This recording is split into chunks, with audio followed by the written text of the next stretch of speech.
Florida Governor Ron DeSantis has not announced any new major policy changes to limit the spread of coronavirus, despite a surge of cases in the Sunshine State. More than 141,000 Florida residents have been infected with the disease, the number of dead in that state surpassing 3,000. Joining us now, Florida Congressman Greg Steube. He serves on the House Judiciary, Oversight, and Veterans Affairs Committees. Congressman Steube, we obviously don't have a handle on the virus. Is it a good time to be bringing the GOP convention to Jacksonville?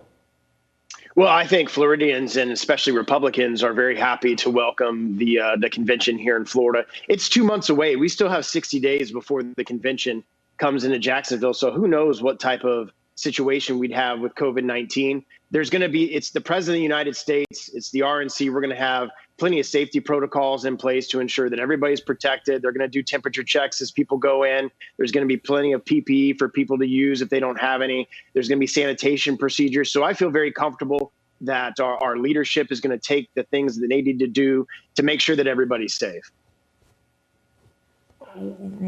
Fox News recently put out a poll asking voters, among other things, who do you trust to do a better job on handling the coronavirus?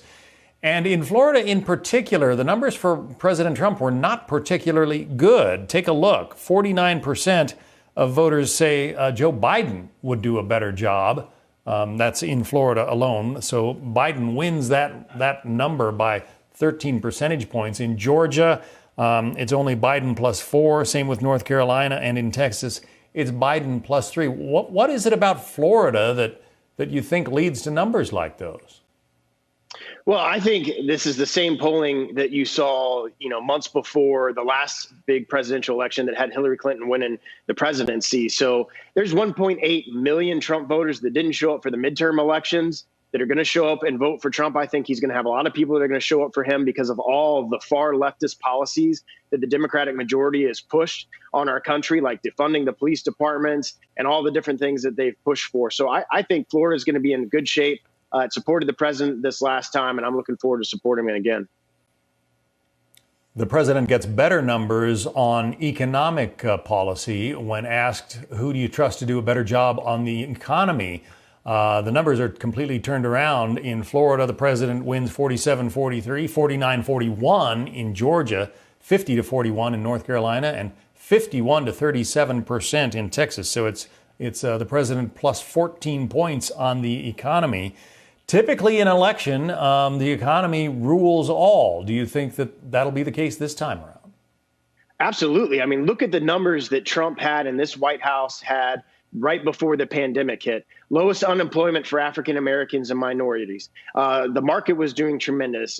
Excellent job numbers across the country. Our GDP was at places that people didn't think that it could be at. We've put in trade agreements. The president's done huge trade agreements with Mexico and Canada. There's all these things that are in place that once these other states start to reopen and Florida starts to reopen, you're going to see a huge surge, I believe, in the economy going back to the way it was before the pandemic. I think we're in a good place. And I think if states are opening carefully and opening and with their small businesses in mind, I think in a couple of months we'll be in a much better place economically. But just look at those numbers right before the pandemic hit and see where we were as a country. And that's why those numbers are so high for the president.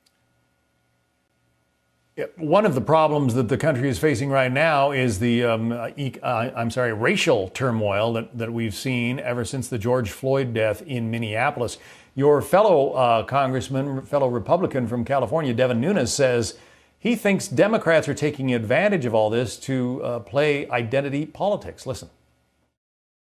I understand why the Democrats want to erase history, because they have a very racist history. They were the ones who opposed getting rid of slavery. They opposed the civil rights movement. So they want to label Republicans with saying they're racist because, in fact, they're relying on these identity politics to win elections. Do you see it the same way? Is the Democratic Party going for identity politics? I think any opportunity they can. I mean, just look at Black Lives Matter's website was taking you to donate to Act Blue. If there's not any more policy and politics that are going into an emotional debate going on in our country right now, there's no better proof than that. That's the type of things that the Democrats are trying to do. They're trying to drag this out for as long as possible, which is why they didn't want to come to an agreement with Republicans on a policing bill.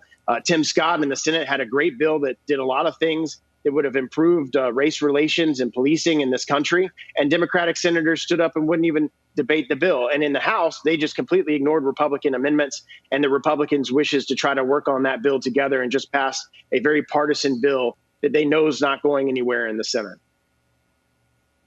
Congressman Greg Steube, Republican of Florida, thanks for spending some time with us this evening.